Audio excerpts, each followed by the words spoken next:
Hello, and welcome to the video Career Research with Informational Interviews. This video is about 20 minutes long and requires the capability to view YouTube on either your telephone, your tablet, or your computer. This video is also followed up by a second video called Networking with Informational Interviews. My name is Reka, and I'm a vocational trainer with WorkSource Portland Metro and Portland Community College. I've been teaching for over 10 years, and I've been specifically teaching workshops for job seekers in tech in Portland since 2015. In my time teaching these workshops, I've had the opportunity to interface with dozens and dozens of HR professionals in the tech sector and local area employers, as well as hundreds of employed professionals from companies such as Puppet Labs, Intel, Multnomah County, and Orchestra Software, just to name a few. I hope that you find that this video is an informative display on how you can use informational interviews to jumpstart your career research. After all, using informational interviews is one of your keys to success when we're talking about how to do your career research. Because informational interviewing is just asking people about their jobs. So when was the last time you asked someone about their job?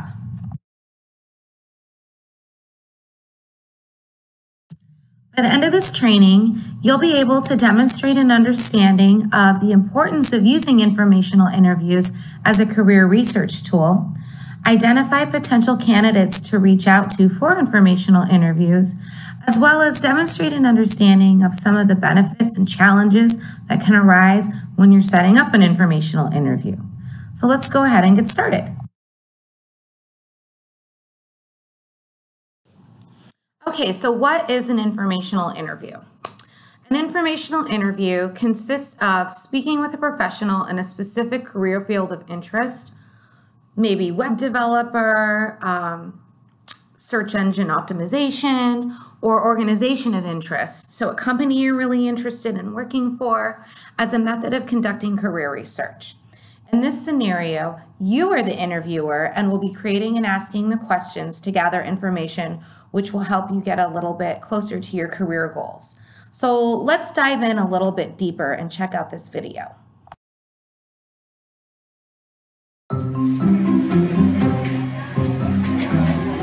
An informational interview is an amazingly powerful tool.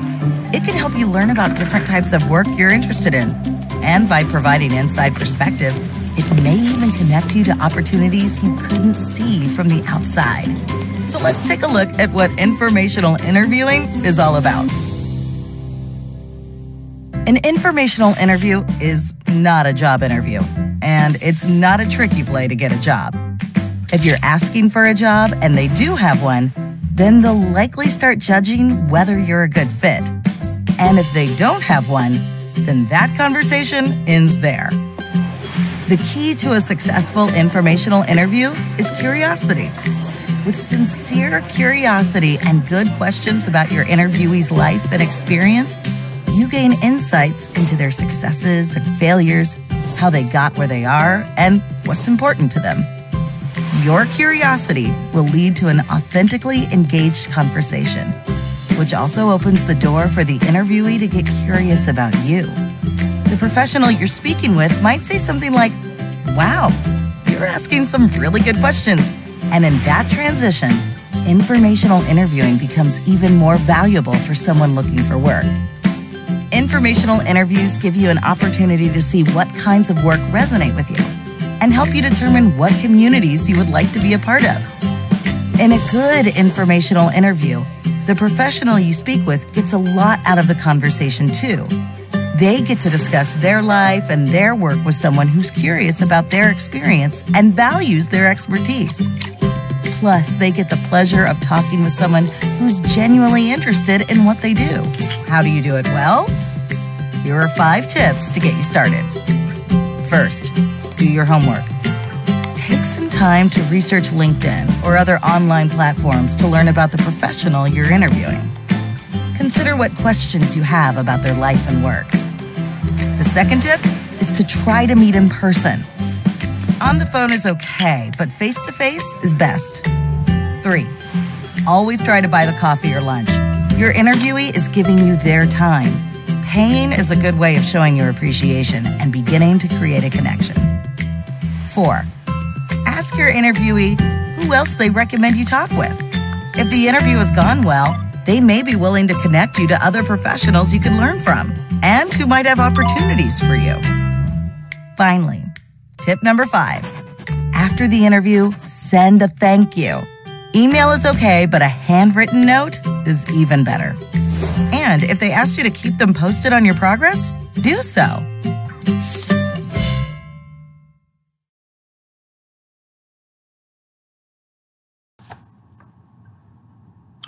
Okay, so talking to people that are working in the field is a critical part of your career research. Career research typically consists of 3 parts. Researching government websites such as qualityinfo.org, which is the Oregon Employment Department website. If you haven't done so, you should Google that. Researching employer company websites and looking at their job descriptions so you can get an idea of what employers are looking for. And then the third would be talking to people in the field that are actually working in the field, which is what informational interviewing is. If you're not talking to people who are out there working in the field and you're just relying on your internet research, then you're not getting the whole picture. You're missing opportunities to get the real scoop on what it's like to have a specific job or work in a specific career. Plus that you'll find that many of the informational interviews can lead into long-term mentorships, and this contact can become part of your professional network when it comes time to look for a new job. Don't let the word interview intimidate you or the person that you're reaching out to. It can just be called going for coffee, having lunch, chatting at a networking event, meeting up in an office, talking on the phone, or you could just say, hey, I'd like to get some advice. Definitely, you can keep it casual. It doesn't have to be a big formal thing because it's just chit-chatting with people.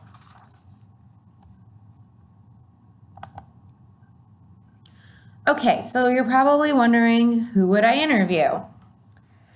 So you can interview someone in the career path you're thinking about going into. So for example, I'm interested in becoming a web developer. So perhaps I'm speaking to people who actually are web developers working in the field.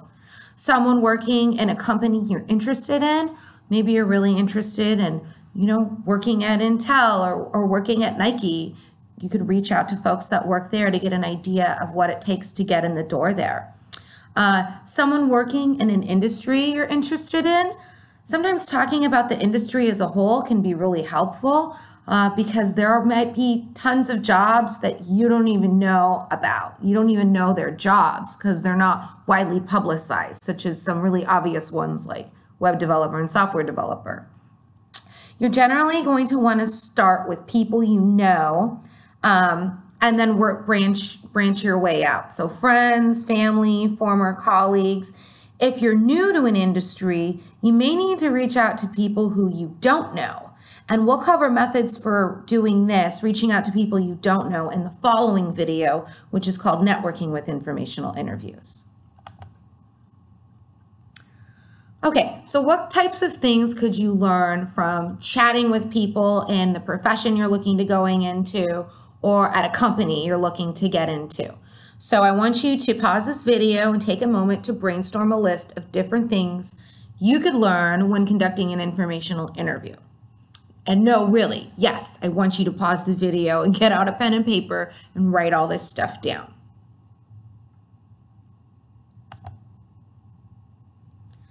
Okay, so let's take a look at some of the takeaways. Did you come up with some of the same things? So let's start with training. Training, did they get a degree? Did they self-train? Did they have an accelerated learning program such as a boot camp? What certifications do they have? The more you can learn about how other people that are working in the industry trained, the more you can make your own informed decisions on what types of training you can get. Maybe you're already working in the field. This is still really beneficial for you because you might be looking to skill up or retrain, which is constant, especially in the tech industry. And you want to know if the certification you're going after is really in demand after all. Let's skip down to day-to-day work and working conditions. What's it like? Are you working 40 hours a week? Are they working 50 hours a week? What's the demand? What's the rigor like? You can also learn about other types of jobs associated with the career. Because like I said before, you don't know what you don't know.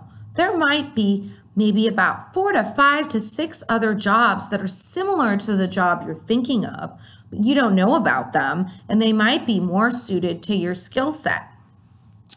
You can learn a lot about the company culture. Is it more corporate? Is it relaxed? Is it a startup? Has it been in existence for a long time? Do people work in cubicles? Is it an open floor plan? You can learn insight about a specific company. So what are their hiring policies? What types of resumes do they like to see? What are some of the things that could make you stand out as an applicant? It's definitely an opportunity to grow your network. Maybe you're not in job seeking mode right now because you're looking for training and you're doing career research, but eventually down the line, you will be looking for that first, second, or even third opportunity, and having an advocate in a company for you can come in handy. It's an opportunity to get your specific questions answered.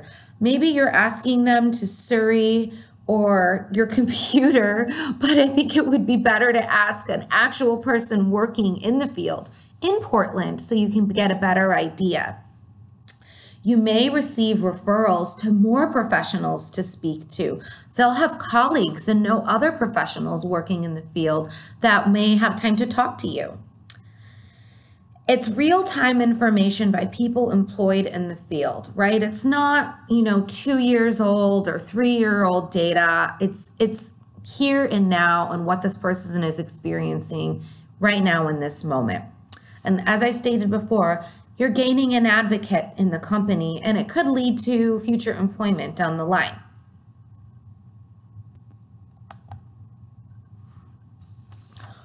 Okay. So although we have much to gain from informational interviews, sometimes they can seem nearly impossible to coordinate, right? Let's take a look at some of the reasons this can happen. And it can be challenging to set it up, and it's important to notice that some of these challenges may be internal, right? Based about how we feel about reaching out to people and asking them for their time, right? And some of these challenges will be external, based upon the general logistics of scheduling time to meet. So one that I hear a lot is, I feel awkward asking someone for a favor, and the favor is you're asking for their time. This can feel awkward whether you're reaching out to former colleagues or friends. A lot of people feel really awkward about this when they're reaching out to total strangers and people they don't know. And that's natural. Almost every person I've ever talked to, yes, states that they feel awkward doing this. I also feel awkward reaching out to total strangers I don't know and requesting their time. Perhaps you're an introvert, or being really outward and connecting with people just isn't your thing. So that can be a challenge in setting up informational interviews. You might also be saying to yourself, what if this is just a giant waste of time? Here I am spending all this time looking for someone to meet with, coordinating time to meet with them, and what if it doesn't pan out? So now I might be talking myself out of even setting up this thing before it even starts. Maybe I don't know who to ask. I've never worked in the tech field. I don't know where to start. Or maybe I've worked in the same company for 20 years and I don't know who to ask outside of that company. Something else that can get in the way often is scheduling conflicts. Oftentimes when I'm setting up informational interviews, we'll definitely do some back and forth on email, and it's regarding scheduling and availability. I'm available, but they're not, and then they're available, but for some reason I can't make it happen. So that can often get in the way. It does take time to set up these interviews. And a lot of times when I reach out, they're not getting back to me after the first response. So I become discouraged and reluctant to reach out a second time. But I always say you are allowed to be pleasantly persistent. So if they're not getting back to you in about, a business week, 5 business days, feel free to reach out again. We'll go more over they're not getting back to me in detail in the second video in this series. And in the end of the day, maybe they don't have time to meet right now. Maybe it's just a really, really busy time from them at work and they can't carve out any of that time.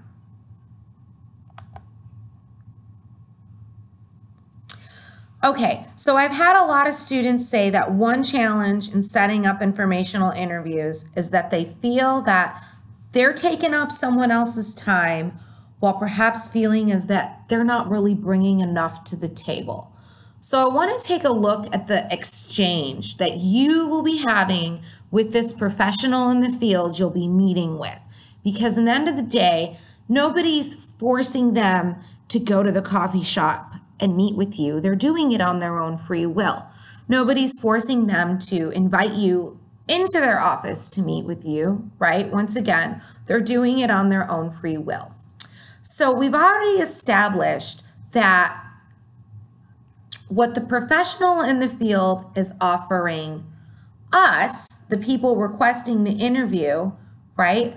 We're getting information about regarding the industry. We're getting an opportunity to grow our network. We're getting our inside information about company and company culture, career advice. They might be our mentors. So we have a lot to gain. What do they have to gain from us? Well, they definitely have the opportunity to be a mentor. And a lot of people really, really feel like that's important because maybe they had a mentor earlier on in their careers and they love that opportunity to pay it forward, which is another thing that they're able to do in meeting with us. They were once in our shoes, so they would love to have the opportunity to reach out and assist others in becoming successful in the career they're passionate about. They have an opportunity to reflect upon their career.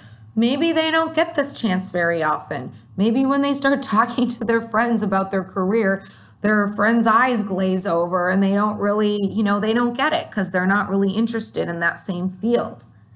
They get the feeling of being helpful. And they also get the opportunity to grow their own network.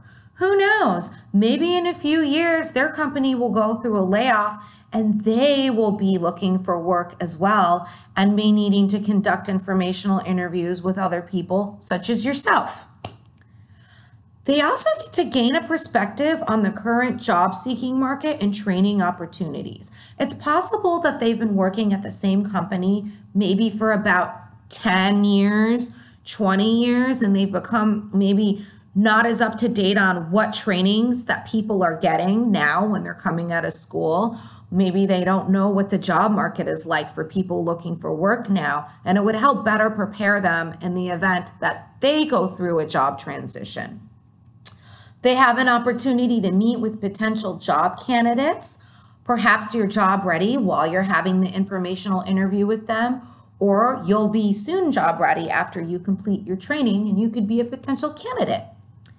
And they get an opportunity to talk about themselves. And while not everybody loves talking about themselves, a lot of people do like talking about themselves. So just to wrap things up, many career insights can be gained from speaking to a professional in the field. Talking to people in the field is an essential part of career research. Like I said before, don't just rely on what you're getting off the internet. Don't just rely on your own kind of scholastic research. It's essential you get out there and start talking to people that are actually working in the field. And the professional in the field has as much to gain from the meeting as you do. No need to be shy. Talk to people in the know. After all, they were once in your shoes and they might be looking for a way to pay it forward.